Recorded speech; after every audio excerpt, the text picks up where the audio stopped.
Welcome back, everybody. You know what today is, Paul? Monday?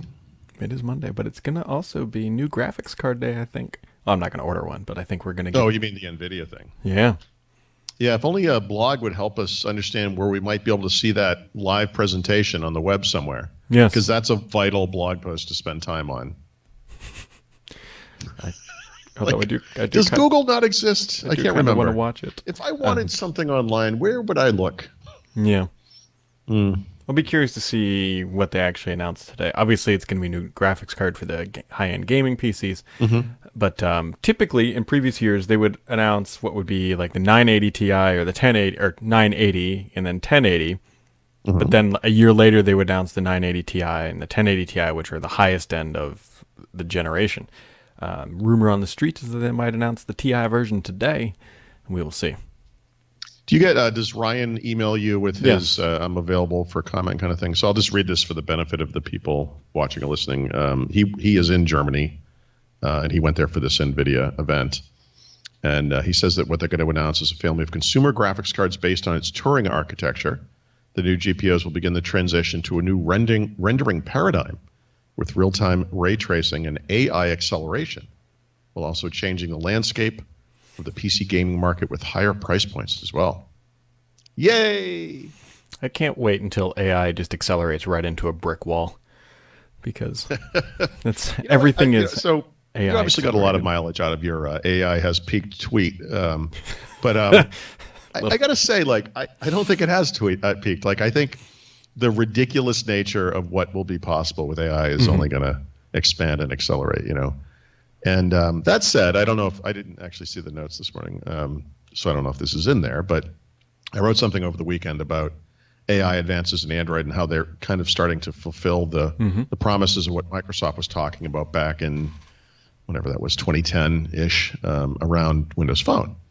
And I think the reason this is important is on a number of levels, but from an AI perspective, companies like Microsoft, Google, Facebook, Apple, everybody, it's like AI, everything's on-device machine learning, blah, blah, blah.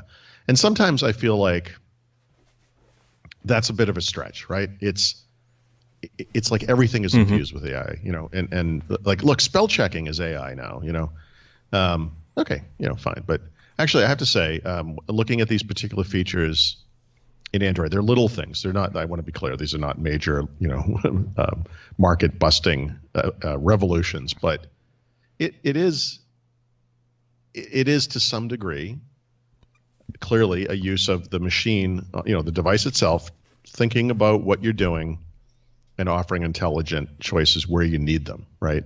And it has the potential to get us away from that kind of whack-a-mole UI that has dominated mobile devices since the iPhone came out, where you just have like a grid of icons, and you as the user have to kind of think like, I wanted to do this thing. What's the app again? Okay, it's Facebook, and the Facebook icon's blue, and that will help me find it, but where is it again? On what screen? And you kind of do all that work yourself. I think the point of technology, when you boil it down, is to make life easier, right? To make it better. And a lot of times I think we do the work, we sort of accept that without kind of understanding the consequences or thinking through how maybe this could be better. So, Microsoft promised that with Windows Phone, and that fell through for a variety of reasons. But I think, a company like Google, which, has a lot of AI chops, has the potential to finally get that kind of thing right. It's kind of interesting. AI is going to kill Ask Jeeves. Yep. It's going to be a murder-suicide. And it's like the game of Clue, like AI murder, axed Jeeves in the drawing room with a something, I don't know, candlestick. I don't know. The weird ways you could kill people in that game. I don't know. Kind of lost track of the script there. Yeah. Anywho. Yeah. Well. Brad, I just wanted to thank you for putting up with me for all of these years. And I was looking at that. You know how many episodes we've done of this calamity? 5 something. Not quite 5. We're getting close. We're like 456 or something like that. Yeah. So, boy, I have a hard time even remembering when we started this exactly, because I moved a year ago, so we've done almost 300 something from here. So we might. Boy, it seems like it would have been more than that. Did we Well, not start this like the previous summer? Well, we did it at Ignite, remember? So 2 Ignite. years ago was that kind of the launch. Yeah. So you figure the max then would be roughly around 720-ish, and Paul, We were really coasting. Yeah. Yeah, delivering on 2/3 of a daily podcast since 2016. Well, yeah, I mean we don't do it on the weekends, Oh, thankfully, and do not suggest that ever. Shh, don't let Tina hear that. That'll be her next genius idea. I have an idea. I mean, it's called First Ring Daily, not First Ring Monday through Friday. We can increase the show output by a solid about 18% there. Those days also end in Y. I'm just saying. Yeah, it would be first ring daily. What'd you do today, Paul? Well, I cut the grass. I slept in. It was nice. Yeah. Yep. Since you decided to jump around and screw the show notes up as usual, we'll move on to this guy. So Logitech, Paul, I think you actually might be interested in this, your ergonomic stuff. Logitech announced this new kind of funky mouse, which is, you can see here, it's like a 56 or something degree angle, and it's almost kind of like your baseball looking thing. And so I was like, man, that looks really weird and uncomfortable. But then I have a Logitech MX Pro, and if you take that thing and just turn it on its side, you're like, that's actually kind of comfy. Kind of it. Yeah. That's interesting to me. Logitech has a long history of these kind of alternate mouse designs, and this probably goes back to the 90s for all I know. But remember, they used to have that. It looked like a pool ball on the outside of the device, and it was kind of angled like that. So there was a big ball out there, and you would kind of roll that around with your hand, and instead of moving the thing itself.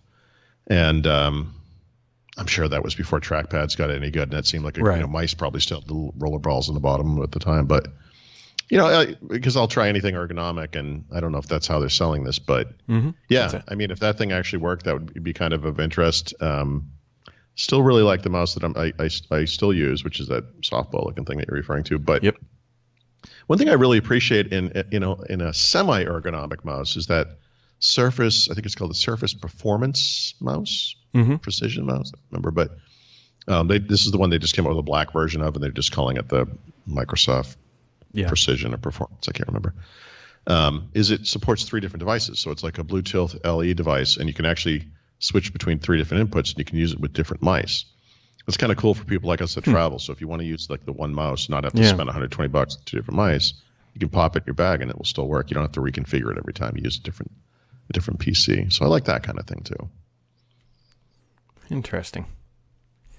It's $100, by the way, for people who are wanting to do that. I am tempted. Does it move on the surface? It looks like an air hockey. Yeah, I mean, it's a normal mouse. Your hands just more tilted like this, kind of, as opposed to that. For whatever it's worth, I mean, I won't be able to demonstrate this very well, I bet. But if that mouse that you always make fun of, if you look at, it's too close. If you look at how I hold it, my hand is essentially it sort of is meeting similar, that thing. So it's a little higher, I guess. It'll be interesting. I wish it had, which I don't think it has, is a horizontal scroll wheel, which I use quite a bit. But horizontal meaning like left to right, like you can tilt. Right. Like horizontal, like an Excel or something. Well, I mean, when you first said it, I was thinking like the orientation of the wheel, but you mean the ability to scroll horizontally. Yes, horizontally. Okay, horizontally. Why didn't you just say horizontal? I know. I had no idea. Jeez. No idea why I was beating around that bush. Yeah, exactly. 10 minutes later. Oh, you mean horizontal? Yeah. Yep. And things that aren't horizontal in this shouldn't really come as a big surprise, but Microsoft is combining the Office 365 and Office 365 and Microsoft 365 roadmaps. They're going to do it in the middle of September, Paul, also right around the time Ignite happens. So yeah, I mean, when they introduced Microsoft 365, the correct way to look at this system is it's a superset of Office 365 or even more higher end SKUs of Office 365. So I've thought, as soon as they announced that, I thought to myself, the Office 365 brand is going to go away over time. And I bet that still happens. We shall see. But Ignite happens September 20-something or other. Paul and I will both be there, along with most of your friends. And Actually, since we're mentioning this, I will say I booked that trip over the weekend, I think. If you are coming to Ignite, please contact one of us and let us know. We're going to be having some events. We're going to be doing some live podcasts from the show. We'd like to have some people show up for that if they want to come. There'll be prizes. Yes. Good prizes, too. Not like, they're not stickers. It's not like that crap we gave out last year. No, this is good. It's better than a hat. Actually, didn't we give out... we gave out Satya's the book Xbox Elite controller? Was that last year? No. That was... You know, I am is old. You're getting old. That was Could 2 you years serve me food I don't have to chew? So the funny thing about the Elite controller is, one, that was 2 years ago, two, that was not at Ignite, and three, that had nothing to do with the podcast. We did give away Elite controllers at one point. Thank you for verifying that. I'll just take that as a yes, and we can move on. So what did we give out last year? Satya's book, remember? Right. 1.5 inches of nothing. Well, 1.5 inches of book he didn't write, and then he annotated it. Actually, there was his discussion on Windows Phone, I think, was interesting. Yeah. Kind of helped put that in perspective. And that was about it. Yeah. I've got some interesting stuff coming up on Windows Phone at a later time. Later. Ooh, dun, dun, dun. Yeah, you got anything else for today, Paul? No, not really. Did that camera backwards. All right. Well, we're going to wrap it up here for today, folks. We'll catch you right back here tomorrow on First Ring Daily. Have yourselves a wonderful day.